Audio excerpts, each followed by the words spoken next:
say my name, so my power may flow through you. Take it easy on him. Unlock your greatest power. Thrones of our brothers and sisters awake. Kahndaq needed a hero. क्या है justice society की origin? कौन है justice society of America? कैसे black Adam के साथ मिला atom smasher? क्या है जेएसए मेंबर्स की ओरिजिन? दोस्तों, सुपर हीरोज को लेकर एक टीम बनाना ये आइडिया बॉलीवुड के लिए भले ही काफी दूर का ख्वाब है, लेकिन हॉलीवुड की दुनिया में सुपर हीरो टीम कोई ख्वाब नहीं बल्कि एक कंपटीशन मेकिंग ट्रेंड बना हुआ है। जहां मार्वल तो अपने एवेंजर्स को लेकर सबसे टॉप पर बैठा है, तो वहीं डीसी भी जस्टिस लीग के साथ एक डार्क फैन बेस तैयार कर चुकी है। लेकिन हाल ही में एक नई सुपर हीरो टीम हमारे सामने आई है जो डीसी यूनिवर्स में एग्जिस्ट करती है। यहाँ तक कि इसके नाम से भी काफी लोग कंफ्यूज होकर घूम रहे हैं। जी हाँ, मैं बात कर रही हूँ जस्टिस सोसाइटी ऑफ अमेरिका के बारे में, जो ब्लैक एडम में नजर आने वाली है। हालांकि फैंस के दिमाग में इसे लेकर काफी ज्यादा सवाल है, तो फिकर नॉट, आज हम उन सभी सवालों के जवाब देंगे। साथ ही ये भी देखेंगे कि आखिर जेएसए की ओरिजिन ऑफ कॉमिक हिस्ट्री क्या है। तो अगर सबसे पहले मूवी के रेफरेंस से ही बात की जाए तो फिल्म में जेएसए का आना एक सरप्राइजिंग फैक्टर साबित हुआ है, और क्योंकि फिल्म में तो ब्लैक एडम एक विलन के तौर पर नजर आ रहा है, तो जेएसए हीरोज के व्यू पॉइंट से ही दिखाया जाएगा। साथ ही ट्रेलर में जस्टिस सोसाइटी के मेंबर्स ब्लैक एडम को रोकते हुए और साथ ही उसके साथ लड़ते हुए भी दिखाए जाते हैं। तो यहाँ से ये पता चलता है कि यहाँ जेएसए को ब्लैक एडम को रोकने के लिए अपॉइंट किया जाएगा।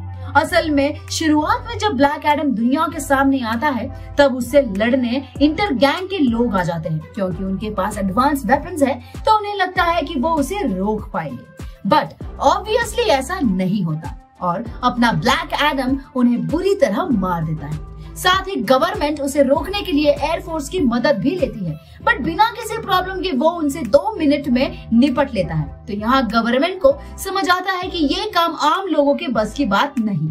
तब वो जस्टिस सोसाइटी ऑफ अमेरिका को समन करते हैं, जो गवर्नमेंट के अंडर ही एक सुपर हीरो टीम है, और यहाँ से हमें जस्टिस सोसाइटी और ब्लैक एडम के बीच क्लैश दिखाई पड़ता है।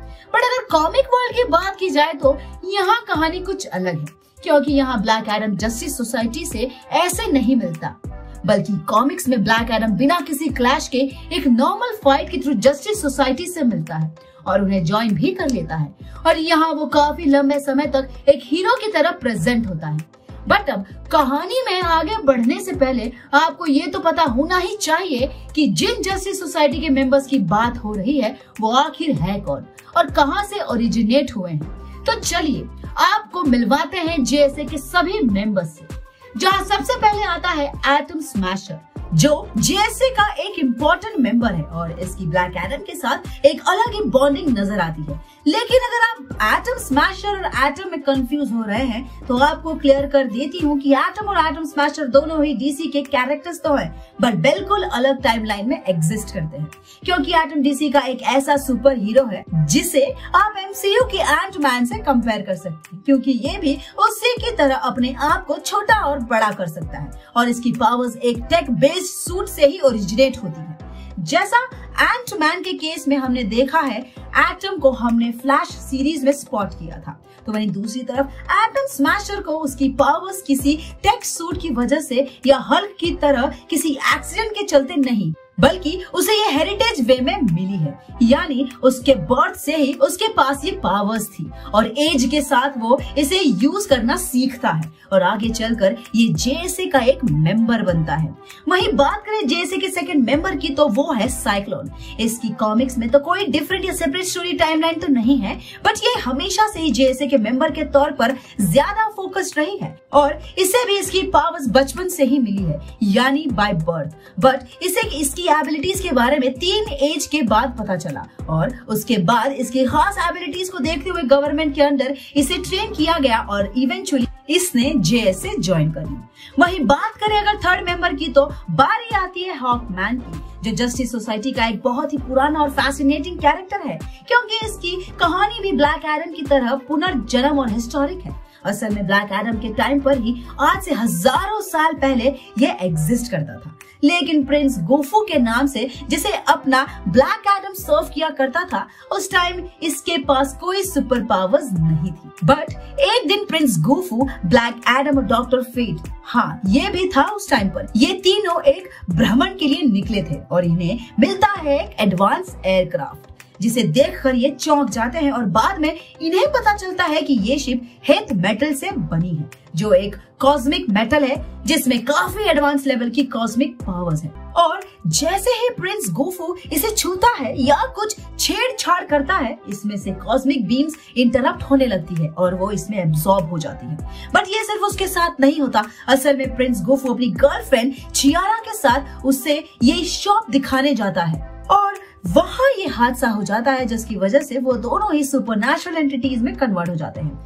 लेकिन आगे चलकर उन दोनों की एक सो कॉल्ड विलन से फाइट होती है जिसमें वो इन दोनों को ही मार देता है और बाद में पता चलता है कि ये सब सिर्फ एक श्राप के कारण हुआ जिसके तहत वो तीनों एक बार फिर जन्म लेंगे और दोबारा वो बंदा इन दोनों को मार देगा। और बस इसी वजह से प्रिंस गोफू मॉडर्न एज में दोबारा जन्म लेता है हॉकमैन के नाम से। अब यहाँ कौन उसकी गर्लफ्रेंड होगी और क्या उसके विलेन का कंसेप्ट दिखाया जाएगा, यह देखना भी काफी इंटरेस्टिंग होगा। और अब बात कर लेते हैं उसकी जिसका आप काफी टाइम से वेट कर रहे थे। मैं जानती हूँ डॉक्टर फेट के बारे में।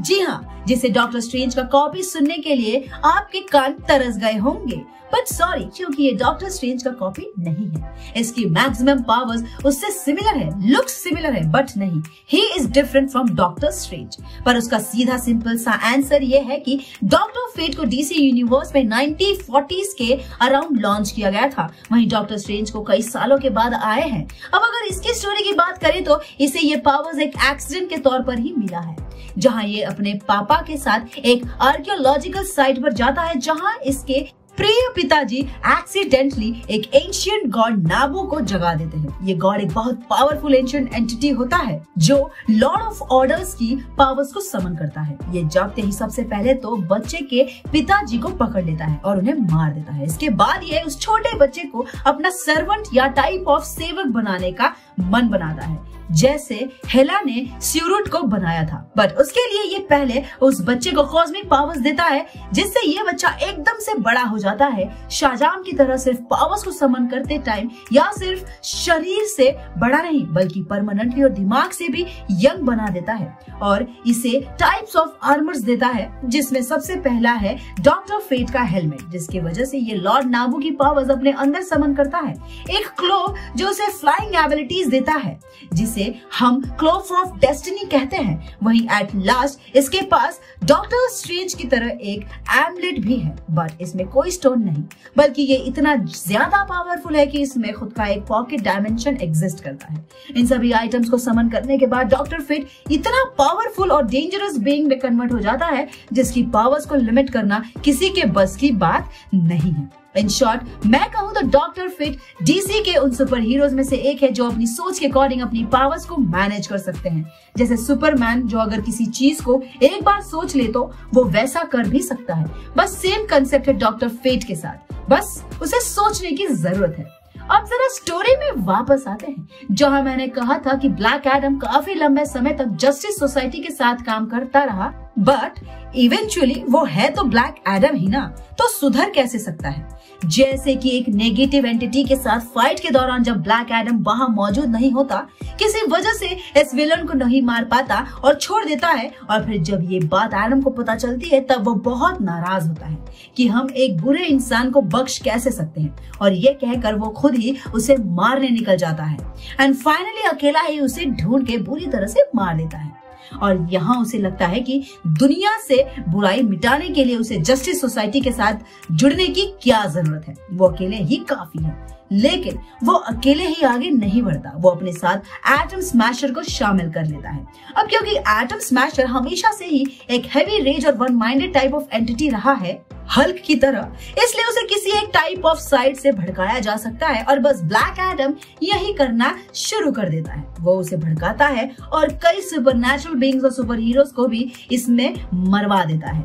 आगे चलकर एटम स्मैशर उसकी इन बातों में भी आ जाता है कि वो दोनों इतने पावरफुल है कि उन्हें किसी टीम अप की जरूरत नहीं, वो अकेले ही दुनिया से बुराई मिटा सकते हैं और बस यहीं से वो दोनों एक साथ काम करने लगते हैं। ब्लैक एडम अपने असली रूप में आते हुए खंडर का रूलर बन जाता है और यहाँ एटम स्मैशर उसका राइट हैंड होता है। बट आखिर कैसे वो दोनों मिलकर इसे मार पाते हैं और कैसे मूवी में सुपरमैन एंट्री लेने वाला है, ये सब हम डिस्कस करेंगे हमारे नेक्स्ट वीडियो में। बस थोड़ा सा इंतजार कीजिए, मिलेंगे एक नई क्लैश स्टोरी के साथ।